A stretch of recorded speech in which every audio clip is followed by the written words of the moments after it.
اعوذ باللہ من الشیطان الرجیم بسم اللہ الرحمن الرحیم او تقولوا ان تقولوا انما انزل الكتاب على طائفتین من قبلنا وان كنا عن دراستهم الغافلین او تقولوا لو انا انزل علینا الكتاب لكنا اهدى منهم فقد جاءكم بینۃ من ربکم وہدی ورحمۃ فمن اظلم ممن کذب بآیات اللہ وصدف عنها سنجزی الذین یصدفون عن آیاتنا سوء العذاب بما كانوا یصدفون۔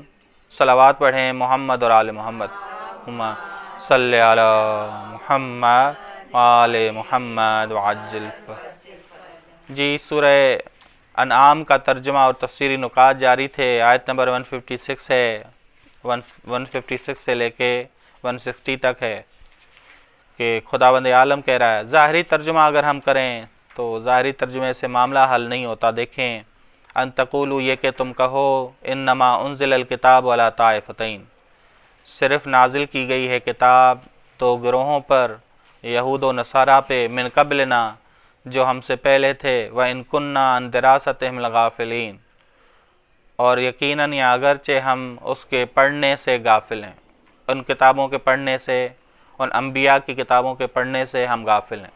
یہ ترجمہ کیا ہے، اصل تفسیری نکات کیا ہیں؟ دیکھیں، ان تقولوا سے مراد ہے کہ یہ کہ تم کراہت کے ساتھ کہو، ناپسند کرتے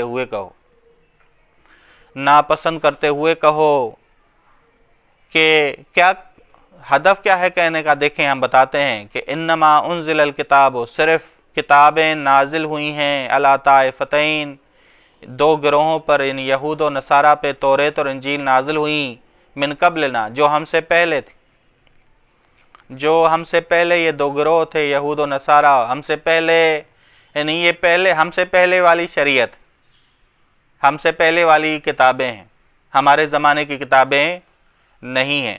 وَإِن كُنَّا عَن دِرَاسَتِهِمْ لَغَافِلِينَ اگرچہ ہم یا یقیناً ہم ان تمام انبیاء کی کتابوں سے، مراد ہے جناب موسیٰ ہو یا جناب عیسیٰ ہو یا جناب ابراہیم ہو یا جناب نوح ہو، یہ مراد ہے، یا مراد ہے کہ یہاں یہودیوں اور عیسائیوں کی ان کتابوں سے ہم غافل ہیں۔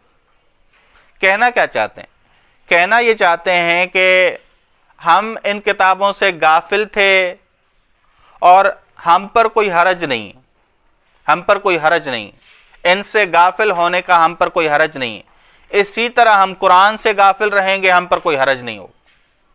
یہ کہہ رہے ہیں ہمارا قرآن سے غافل ہونا بھی ہم پر کوئی حرج نہیں ہے، جس طرح ہم یہود و نصارہ پہ نازل ہونے والی کتابوں پہ ہم غافل ہوئے، ہم پر کوئی حرج نہیں ہوا۔ بس یہ خطاب رسول خدا سے کر رہے ہیں، رسول خدا کو کہہ رہے ہیں کہ آپ کی کتاب سے غافل ہونا ہمارے لیے حرج نہیں ہے، جس طرح ہمارے لیے حرج نہیں تھا کہ ہم یہود و نصارہ کی کتب پر کیا کریں، غافل رہیں۔ بس یہ کہنا یہ چاہ رہے تھے۔ او تقولوا لو انا انزل علینا الکتاب، یا یہ کہ تم کہو اگر ہم پر اس کتاب کو نازل کیا جاتا تو ہم یہودیوں اور عیسائیوں سے زیادہ ہدایت والے، ہم پر نازل ہوتی یہ کتاب، ہم پر نازل ہوتی۔ او تقولوا لو انا انزل علینا، اگر یہ نازل کی جاتی یہ قرآن، الکتاب سے مراد کون ہے؟ قرآن ہم پر نازل کی جاتی، لَكُنَّا أَهْدَىٰ مِنْهُمْ تو ہم زیادہ ہدایت والے ہوتے یہود و نصارہ سے۔ اتنے یہود و نصارہ، فَقَدْ جَاءَكُمْ بَيِّنَةٌ مِّن رَبِّكُمْ، یہاں کتاب سے مراد توریت اور انجیل لے لیں، یا یہ کہ تم کہو کہ اگر ہم پر اس کتاب کو، اس کتابوں کو یعنی توریت اور انجیل کو، ان توریت اور انجیل کو ہم پر نازل کیا جاتا تو ہم یہود و نصارہ سے زیادہ ہدایت والے ہوتے۔ اب خدا کہہ رہا ہے کہ فقد جاءکم بینۃ من ربکم، کہ ان سے کہو تمہارے پاس واضح معجزہ آ گیا ہے تمہارے رب کی طرف سے، یعنی قرآن۔ بینۃ سے مراد قرآن ہے، اور اوپر الکتاب سے مراد توریت اور انجیل لے۔ بس یہ کہ تم کہو اگر ہم پر نازل کی جاتی توریت اور انجیل تو ہم یہودیوں سے زیادہ ہدایت والے ہوتے۔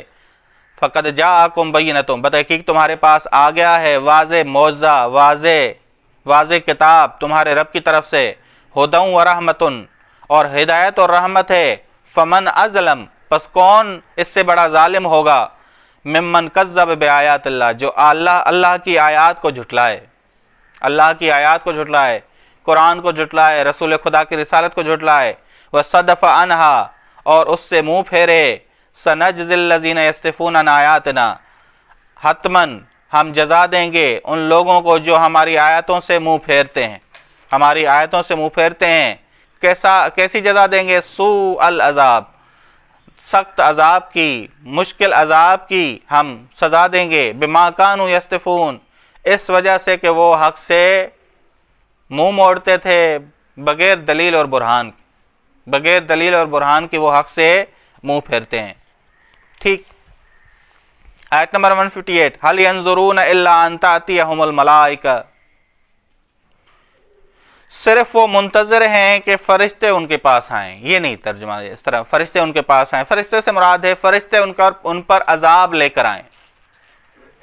صرف وہ منتظر ہیں، حل اور الا مل گیا تو انما کے معنی میں، انما کے معنی میں. نہیں وہ منتظر مگر یہ کہ ان کے پاس آئیں فرشتے عذاب لے کر، یا صرف وہ منتظر ہیں کہ فرشتے ان کے پاس عذاب لے کر آئیں. او یاتی ربک، یا آئے تیرا رب. اس سے کیا مراد ہے؟ آئے تیرا رب سے مراد یعنی تیرے رب کی ملاقات کا دن قیامت ان کے پاس آ جائے. او یاتی ربک، یا آئے تیرا رب یعنی آئے تیرے رب کے ملاقات کا دن قیامت، آئے تیرے رب کی ملاقات کا دن. او یاتی بعض آیات ربک، یا آئیں تیرے رب کی بعض آیات ان پر. کون سی بعض آیات؟ آیات کی دو قسمیں ہیں. ایک آیات رحمانی ہیں، رحمت والی آیات. دوسری آیات ہیں جلالی آیات، طوفان، سونامی، زلزلہ. یہاں مراد وہ آیات جلالی، یہاں زلزلہ آئے، طوفان آئے، سونامی آئے. او یاتی بعض آیات ربک، یہاں تمہارے رب کی بعض آیات. تبھی آپ کیا پڑھتے ہیں؟ نماز آیات پڑھتے ہیں. او یاتی بعض آیات ربک، یہاں تیرے رب کی بعض آیات آئیں یعنی طوفان آئے، سونامی آئے، زلزلہ آئے. لا ينفع نفسا ایمانها لم تکن آمنت من قبل. ایمان، قرآن نے ایمان دو قسموں کا بیان کیا. ایک ایمان اختیاری ہے، ایک ایمان اضطراری ہے. ایمان اختیاری یہ ہے کہ انسان کسی عذاب کو نہ دیکھے، موت کو نہ دیکھے اور اس سے پہلے ایمان لے آئے. یہ ایمان اختیاری، یہ قابل قبول ایمان ہے، یہ قابل قبول ایمان ہے. دوسرا ایمان ہے اضطراری کہ فرعون ڈوب رہا تھا اور کہا کہ میں ایمان لے آیا ہوں. یہ ایمان اضطراری ہے، اس کی کوئی حیثیت نہیں ہے، اس کی کوئی حیثیت ہی نہیں ہے. یہاں اس ایمان اضطراری کی بات ہو رہی ہے. لا ينفع نفسا ایمانها، نہیں کسی نفس کو فائدہ پہنچائے گا اس عذاب کے وقت جو فرشتے لے کر آئے. یا یاتی ربک، یہاں ملاقات کے دن کے وقت، یا ملاقات کے دن کے وقت، یہاں وہ جو طوفان، زلزلہ اور آیا تو اس کے وقت ایمان لے آئے. تب کسی نفس کو فائدہ نہیں دے گا اس کا ایمان اضطراری، اس کا ایمان اضطراری. لم تکن آمنت من قبل، وہ ایمان اختیاری نہیں لایا تھا اس عذاب سے پہلے یا اس دن سے پہلے. ٹھیک ہے نا؟ بس بعد والا آمنت بمعنی ایمان اختیاری، پہلے والا ایمان ایمان اضطراری. لا ينفع نفسا ایمانها، کسی نفس کو فائدہ نہیں دے گا اس کا ایمان اضطراری. لم تکن آمنت من قبل، نہیں ایمان اختیاری لایا تھا وہ من قبل، ان آیات جلالی کے نازل ہونے سے پہلے، اس دن سے پہلے، ملاقات کے دن سے پہلے، یا فرشتے جس عذاب کو لے کر آئے اس سے پہلے، اس سے پہلے. او کسبت فی ایمانہا خیرن، یا اس نے حالت اختیاری میں تو کوئی کام انجام، نیک کام انجام نہ دیا ہو. اب او کسبت لم تکن، یعنی لم تکن مراد اس سے جڑا ہوا ہے، لم تکن کسبت مراد یہ، یا اس نے حالت اختیاری میں کوئی کام کوئی کار خیر تو نہ کیا ہو، لیکن حالت اضطراری میں اس نے نیک کام کیا ہو تو فائدہ کوئی نہیں۔ او کسبت لم تکن، فائدہ نہیں دے گا کہ کسبت اس نفس نے انجام دیا ہو فی ایمانہا، یعنی ایمان اضطراری میں، ایمان اضطراری میں نیک کام کر دیا ہو، عمل صالح کر دیا ہو تو وہ اسے کوئی فائدہ نہیں دے گا۔ قل انتظروا، کہہ دو کہ انتظار میں رہو اس دن کے، ان آیات جلالی کے دن سے، یا عذاب جو فرشتے لے کر آئیں گے اس دن سے، انا منتظرون، بے شک ہم بھی منتظر ہیں، تم بھی انتظار کرو ہم بھی۔ بس معلوم ہو رہا تھا کہ رسول خدا کا مذاق اڑا رہے تھے، جب رسول خدا بیان کر رہے تھے تو وہ مذاق اڑا رہے تھے، بس رسول خدا نے کہا تم بھی منتظر رہو ہم بھی منتظر ہیں۔ ان الذین فرقوا دینہم، بے شک الذین سے مراد مشرکین مکہ، مشرکین مکہ، ان الذین، بے شک جو لوگ فرقوا دینہم، جنہوں نے دین کو، دین میں تفرقے ڈالے، دین میں تفریق کی، یعنی کس دین میں؟ دین حنیف میں، دین حنیف میں، دین حنیف میں تفرقہ ڈالا۔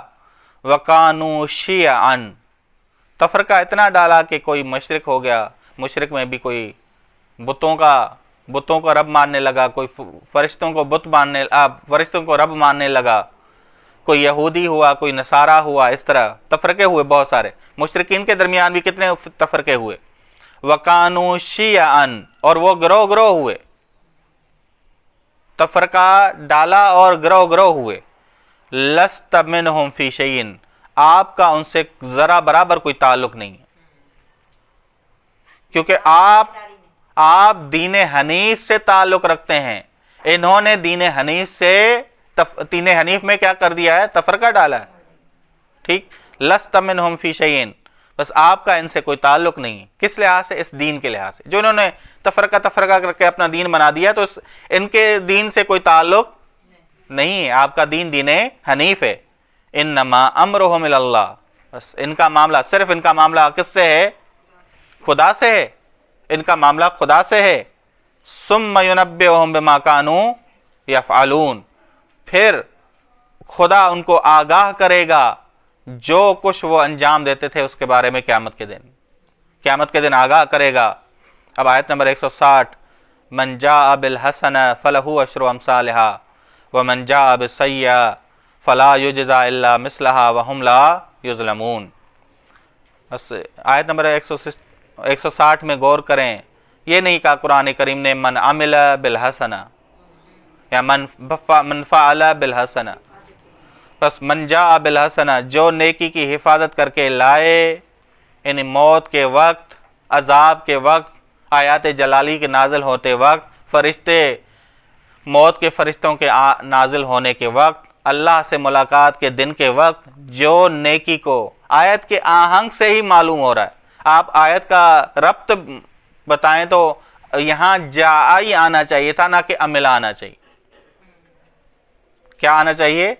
جائی آنا چاہیے، نہ کہ عمل آنا چاہیے۔ من جاء بالحسنہ، جو نیکی کی حفاظت کر کے آئے، کس دن آئے؟ یہ 3 دن جو بتائے گئے آیت نمبر 158 میں، یہ 3 دن بتائے گئے۔ کون سے؟